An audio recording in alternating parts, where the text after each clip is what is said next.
တီရှာမှတ်တမ်းတွေထဲကအမကန်မြန်မာစစ်သူကြီး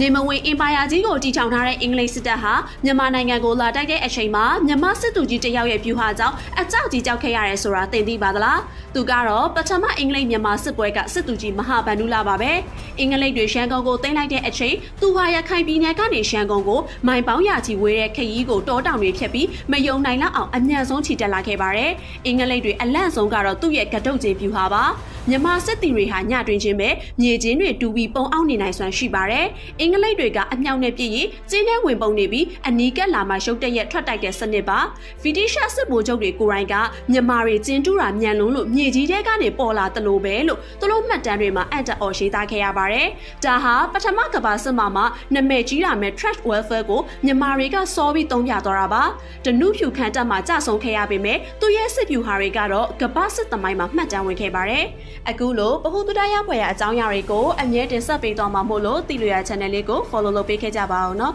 အဆုံးထိကြည့်ပေးရတဲ့အတွက်ကျေးဇူးတင်ပါတယ်ရှင်